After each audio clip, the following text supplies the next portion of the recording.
So first lesson is similarity.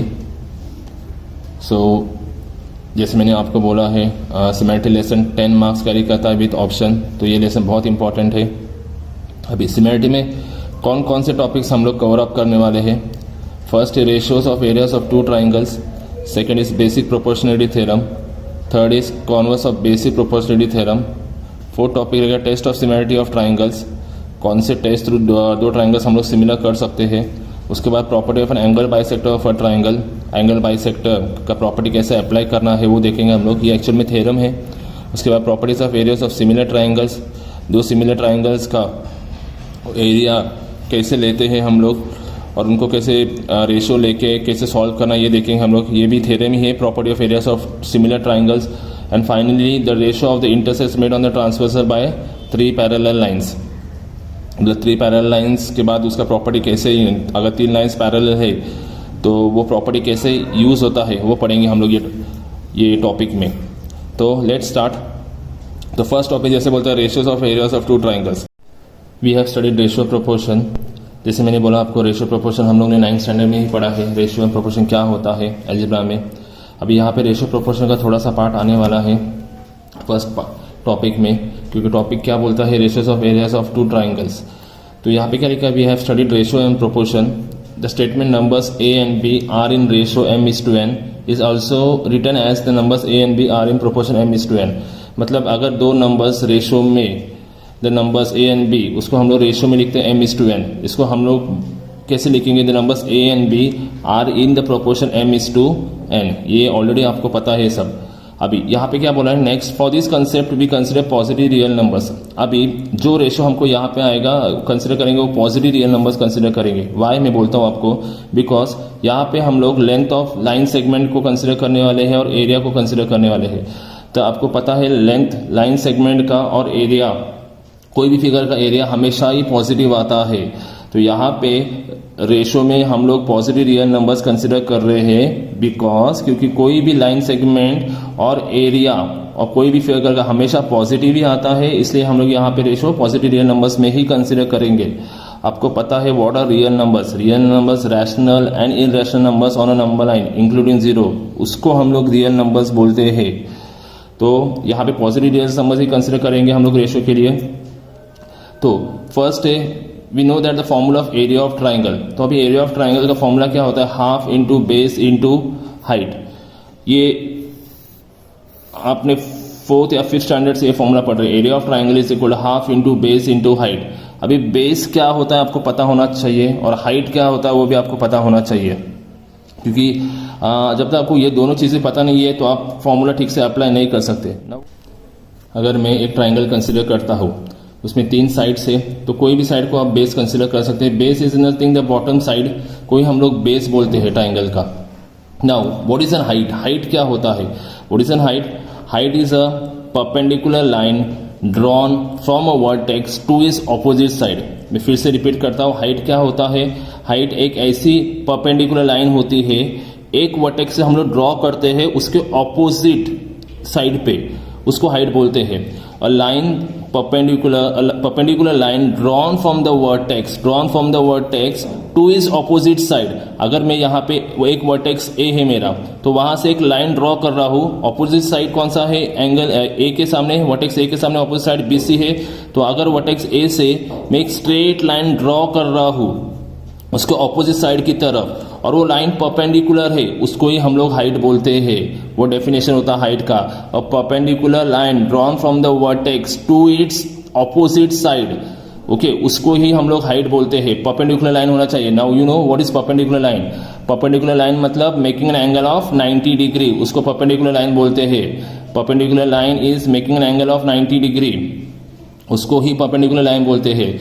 तो अगर मैं ये ट्राइंगल कंसिडर करता हूँ ए बी सी, इसमें बेस आपका बी सी है, ठीक है, क्योंकि ये बॉटम में है, और हाइट आपका ए डी है क्योंकि ये परपेंडिकुलर लाइन है और वर्टेक्स की तरफ से ड्रॉ किया है ऑपोजिट साइड की तरफ। तो in this case B C is your base and A D is your height. Now यहाँ पे बोला है area of triangle is equals to half into base into height. अभी एरिया ऑफ ट्राइंगल, ट्राइंगल आपको पता है 3 तरीके के ट्राइंगल्स होते हैं, ठीक है। उसमें बेस क्या रहेगा, हाइट क्या रहेगा, वो हम लोग देखेंगे पहले।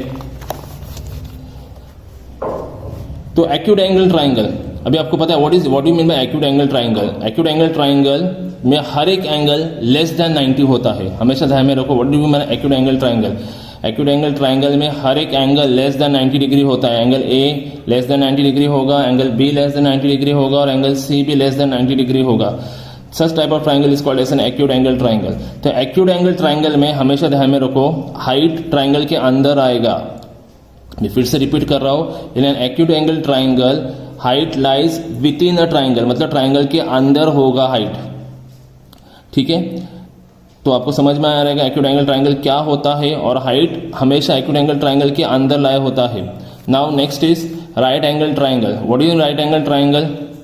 अ triangle in which each of the angle, तीनों एंगल में से कोई एक एंगल 90 डिग्री बनाएगा एंड अदर दो angles, other two remaining angles are less than 90, that is acute. तो उसको ही हम लोग राइट एंगल ट्राइंगल बोलते हैं। तो राइट एंगल ट्राइंगल में one of the angle measures 90 degree and the other two angles are less than 90 degree. Such type of triangle is called as a right angle triangle. तो right angle triangle में height क्या करता है? What is where to find height? This is your base, Q R is your base. Height क्या है? P Q. तो हमेशा ध्यान में रखो राइट एंगल ट्राइंगल में हाइट साइड का ही पार्ट होता है। Height is the part of your side, okay, that is perpendicular to the base. तो इन दिस केस हाइट क्या रहेगा आपका? P Q. हाइट ही आपका साइड, ट्राइंगल के साइड का पार्ट होता है, that is perpendicular to the base. तो P Q in this case is your height and Q R in this case is your base. Now moving on, next is obtuse angle triangle.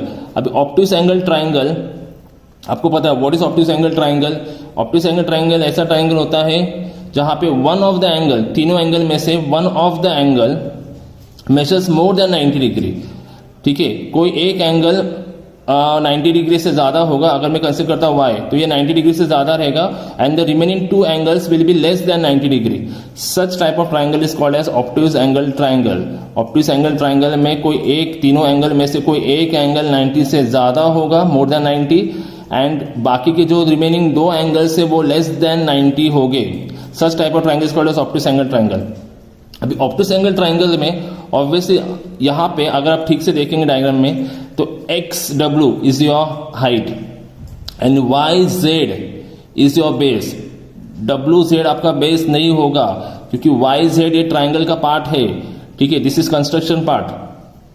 तो W Z आपका base नहीं होगा, Y Z will be your base, क्योंकि ये triangle X Y Z है, तो Y Z will be your base and X W will be your height. अभी obtuse angle triangle में हाइट हमेशा ट्राइंगल के बाहर आता है। So in an obtuse angle triangle height is always formed outside a triangle.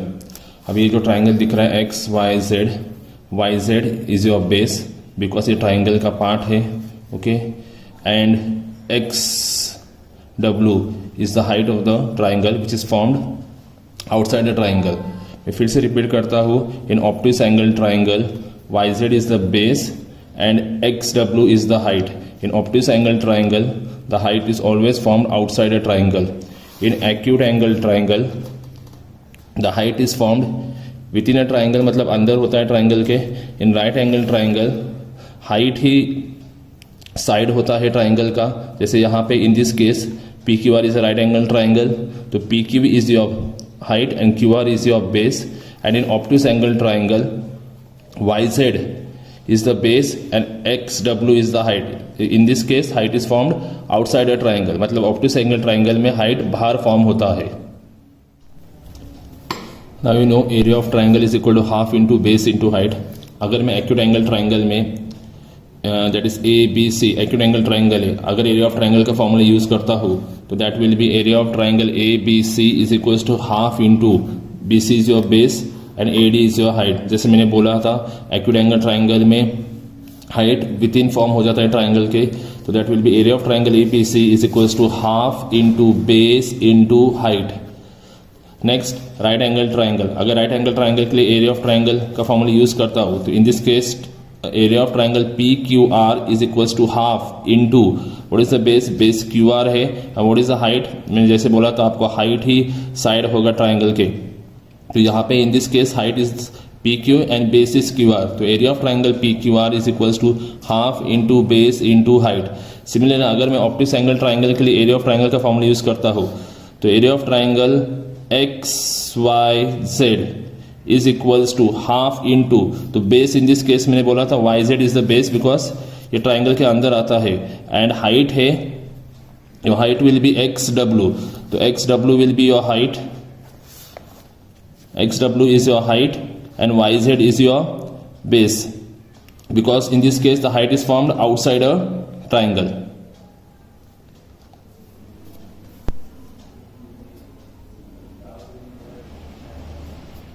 As you know, we have studied area of triangle. area of triangle का formula क्या होता है, half into base into height.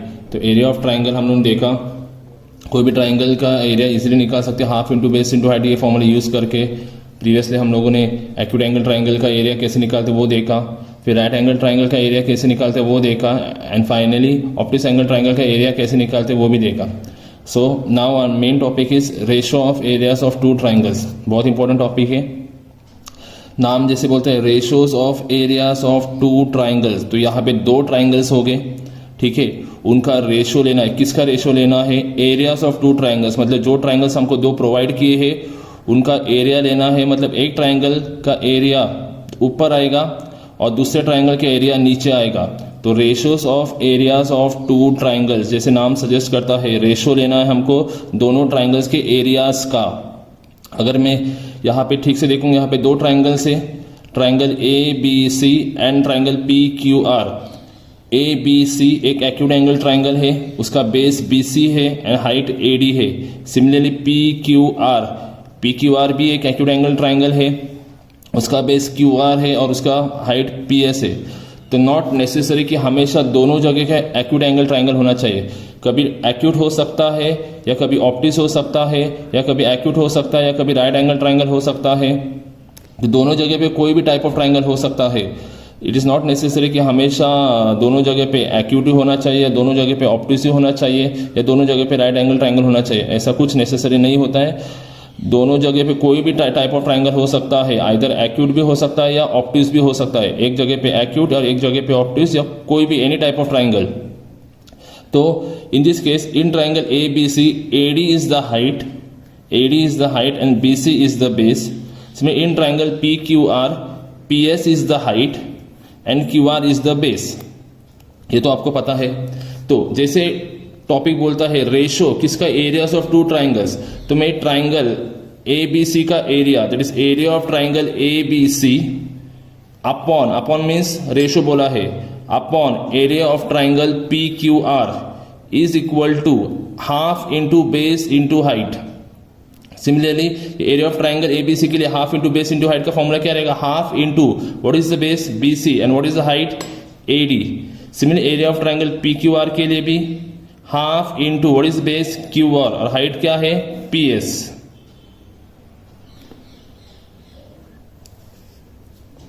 तो दोनों triangles के लिए area of triangle का formula use किया है। जैसा टॉपिक बोलता है ratios of areas of two triangles, ratio लिया है एक ट्राइंगल का एरिया का अपॉन दूसरे ट्राइंगल का एरिया का।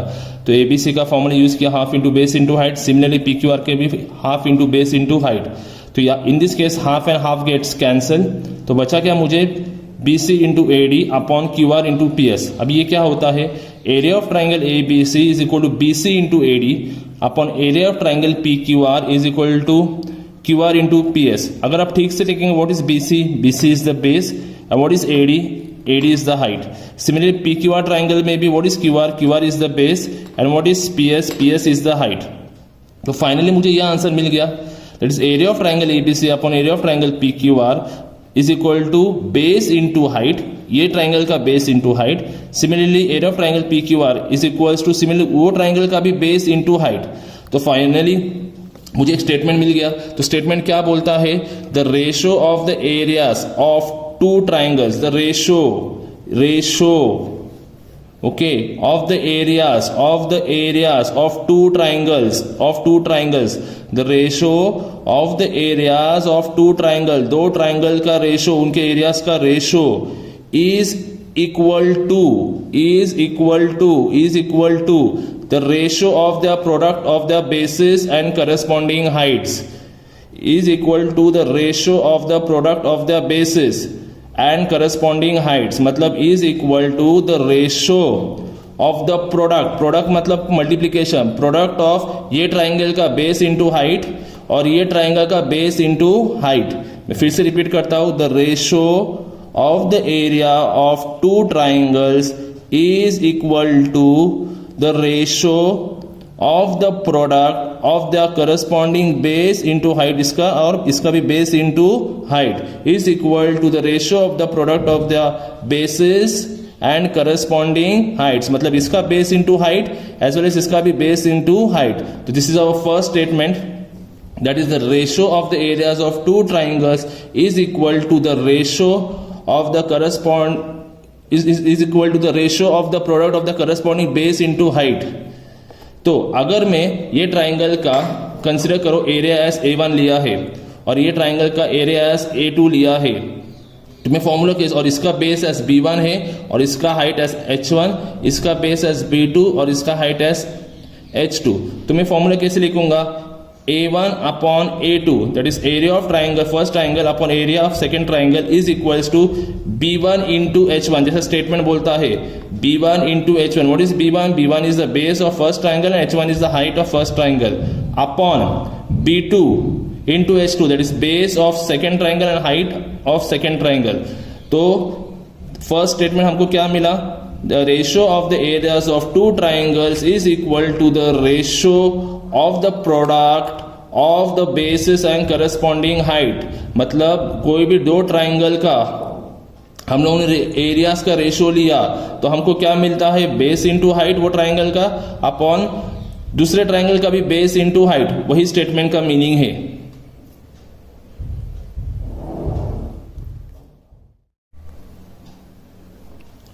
सो previously we have studied ratios of areas of two triangles. इसका ही पार्ट हम लोग कंटिन्यू कर रहे हैं.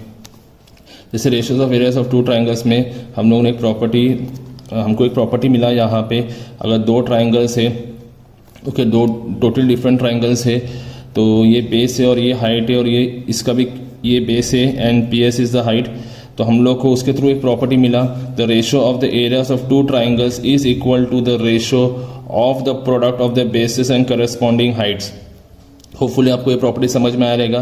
This are totally different triangles, लेकिन अगर ट्राइंगल्स में हाइट सेम आया या कभी बेस सेम आया, तो यही प्रॉपर्टी से रिलेटेड हम लोग आगे के कंडीशंस पढ़ने वाले हैं.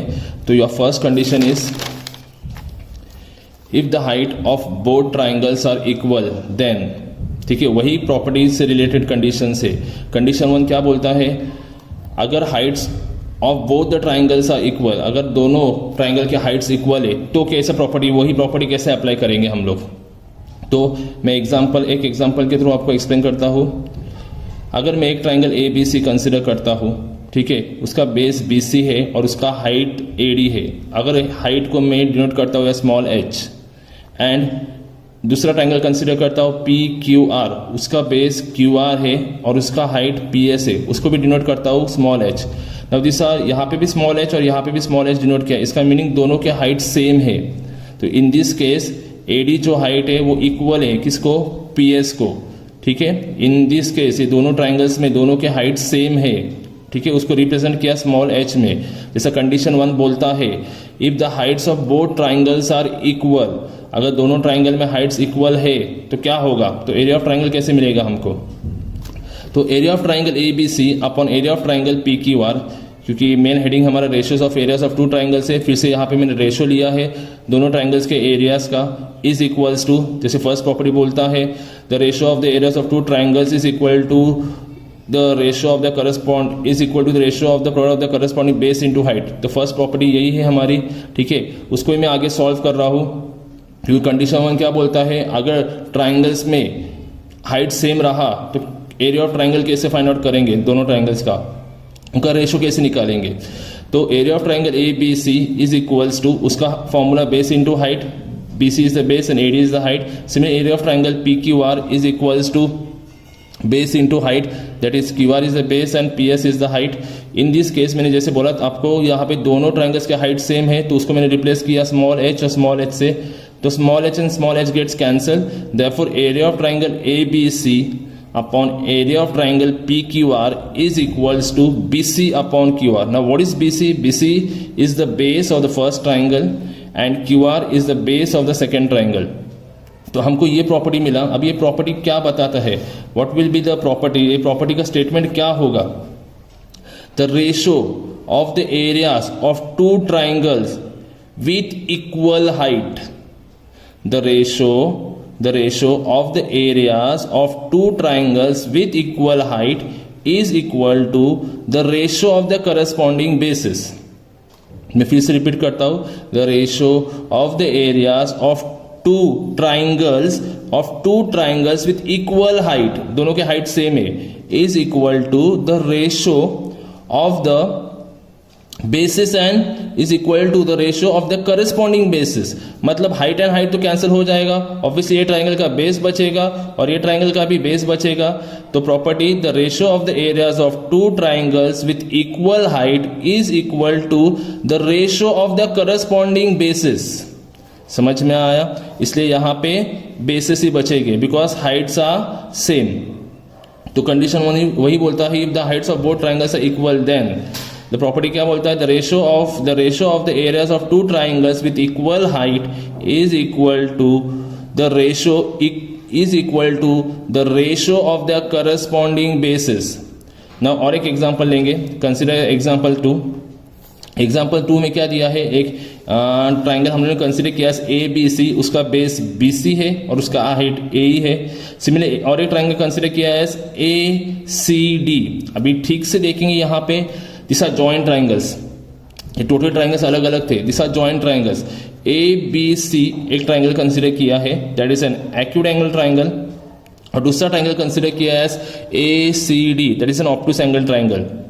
तो जैसे मैंने बोला था एक्यूट एंगल ट्राइंगल में हाइट अंदर आता है एंड ऑब्टूस एंगल ट्राइंगल में हाइट बाहर आएगा। तो ए C D is an obtuse angle triangle जिसका हाइट क्या है? A is the height. तो अगर उन दोनों ट्राइंगल्स का एरिया का रेशियो ले रहा हूं, that is area of triangle A B C upon area of triangle A C D is equal to A B C triangle का आपको बेस इंटू हाइट पता है, B C is the base and A is the height, upon obtuse angle triangle A C D, उसका base क्या है? C D is the base, क्योंकि C D part है ना ये ट्राइंगल का, तो C D is the base and height क्या उसका? ए, क्योंकि ऑब्टूस एंगल ट्राइंगल में हाइट बाहर फॉर्म होती है। तो अगर मैं यहाँ पे वैल्यू सब्स्टिट्यूट करूंगा तो A and A gets cancel, तो finally will be getting B C upon C D. तो यहाँ पे भी वही प्रॉपर्टी एप्लीकेबल होती है, the ratio of the areas of two triangles with equal height. Equal height या हम लोग कॉमन हाइट भी बोल सकते हैं, यहाँ पे केस में कॉमन हाइट है दोनों का। The ratio of the areas of two triangles with equal या common height is equal to the ratio of the corresponding bases, is equal to the ratio of the corresponding bases। तो जैसे solve example second देखा हम लोगों ने। Similarly अगर triangle ऐसे form में होगा, जैसे जॉइंट ट्राइंगल्स था, अगर ट्राइंगल ऐसे फॉर्मेट में होगा, अगर मैं triangle A B C, okay ये ट्राइंगल की बात कर रहा हूँ, A B C acute angle triangle है, उसका हाइट कहाँ पे है? A R. एंड सिमिलर दूसरा ट्राइंगल ले रहा हूँ मैं ए पी क्यू, ये ट्राइंगल ए पी क्यू, उसका बेस पी क्यू है और उसका हाइट कहाँ पे है? A R. तो इन दोनों ट्राइंगल्स का रेशियो ले रहे हैं, ratio of areas of both this triangles, that is A B C and triangle A P Q will be A B C base into height. A B C का base B C है और height है A R. Similarly A P Q का base P Q है और height है A R. तो in this case also A R and A R gets cancel, बचा क्या? B C upon P Q. तो सेम प्रॉपर्टी फिर से यहाँ पे एप्लीकेबल होगा, the ratio of the areas of two triangles with equal या common height is equal to the ratio of the corresponding bases. क्योंकि हाइट सेम है तो हाइट्स कैंसिल हो जाएंगे, तो बचेगा the ratio of the corresponding bases. तो अगर मैं कोई भी ट्राइंगल को, अगर ये ट्राइंगल को कंसिडर करता हुआ इसका एरिया A1, इसका बेस एस B1, ओके, और इसका हाइट एस H1, और ये ट्राइंगल कंसिडर करता हुआ इस एरिया एस A2, उसका बेस एस B2 और इसका height as H2, provided that H1 is equals to H2। मतलब अगर मैं लिखता हूं H1 इक्वल है H2 को, अगर दोनों ट्राइंगल्स के हाइट सेम है तो प्रॉपर्टी मेरा क्या हो जाएगा, मेरा प्रॉपर्टी हो जाएगा that is A1 upon A2 is equal to B1 upon B2 provided that H1 is equals to H2। Okay, तो ये मेरा प्रॉपर्टी हो जाएगा। The ratio of the areas of two triangles with equal height is equal to the ratio of the corresponding bases. मैं फिर से repeat कर रहा हूं property, the ratio of the areas of two triangles with equal या common height is equal to the ratio of the corresponding bases. तो जैसे first statement है, फर्स्ट प्रॉपर्टी हमको बोला था the ratio of the areas of two triangles is equal to the ratio of the product of the corresponding base into height. उसके through ही हमको first condition मिला। फर्स्ट कंडीशन क्या बोलता है, अगर दोनों ट्राइंगल्स के हाइट सेम रहेंगे तो हमको एक फॉर्मूला मिला that is A1 upon A2 is equals to B1 upon B2 provide that H1 should be equal to H2।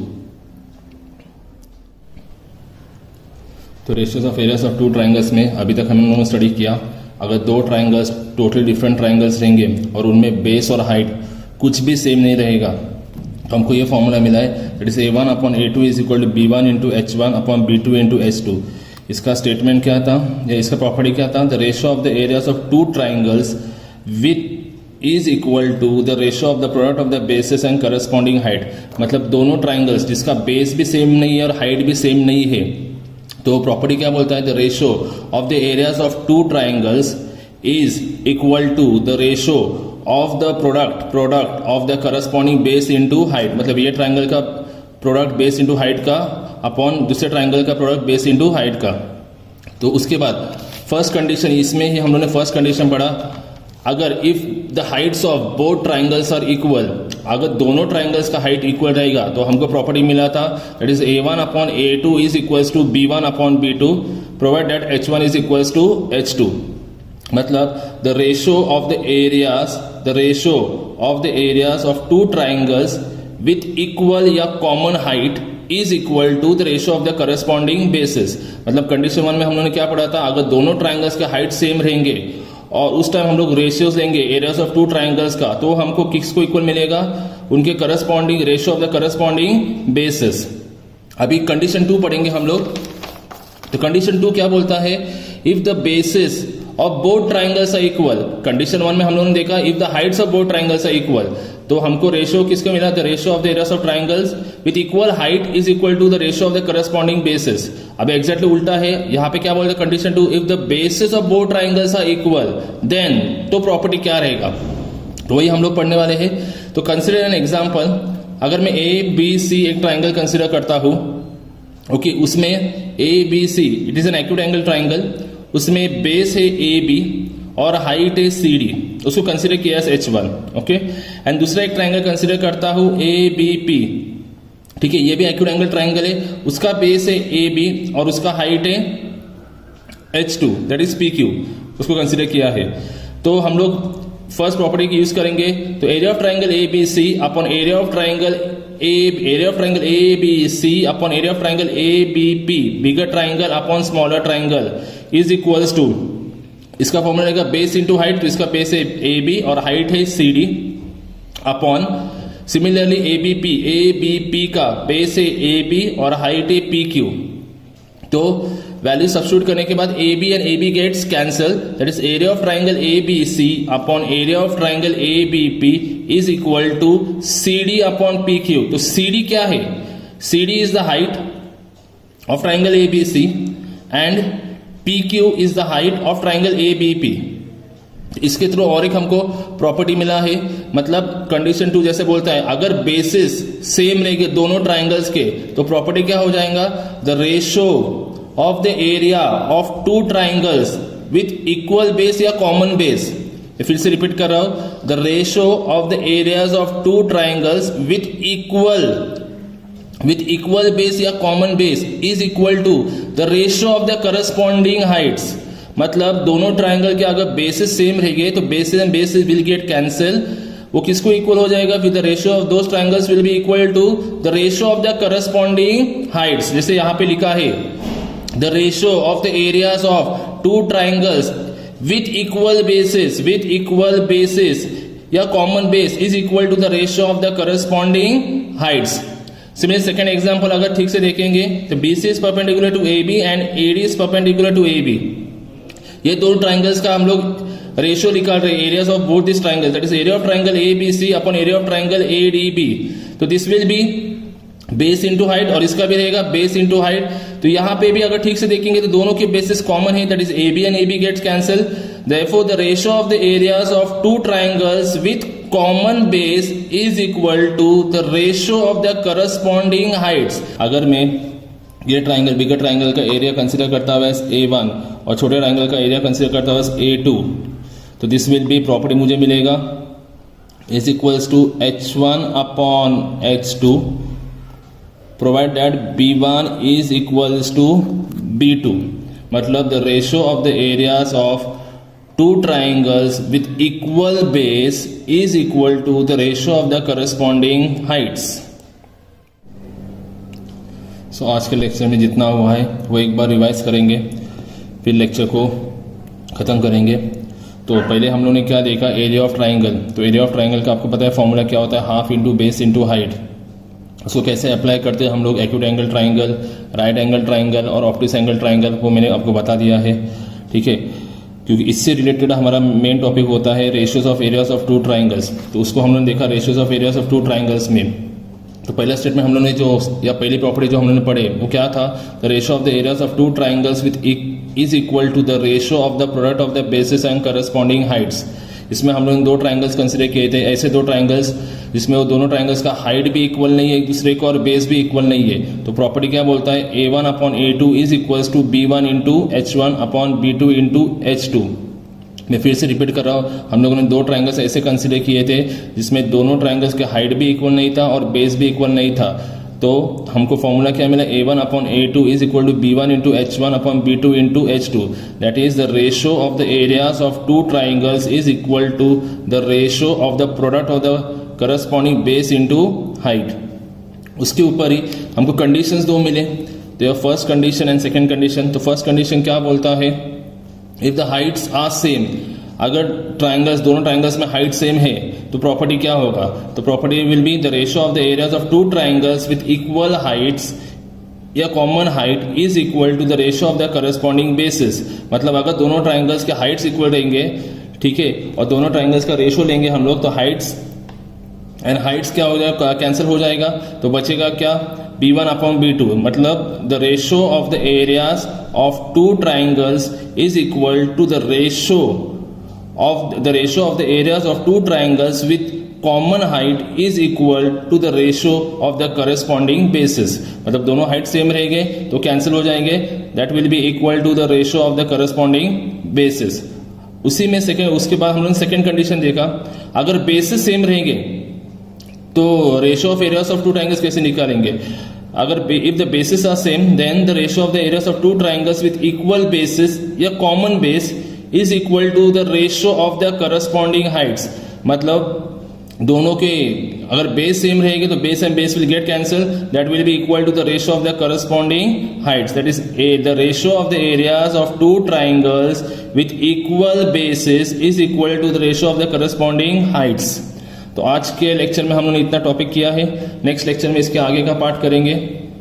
तो thank you, take care, bye, and please do subscribe our channel.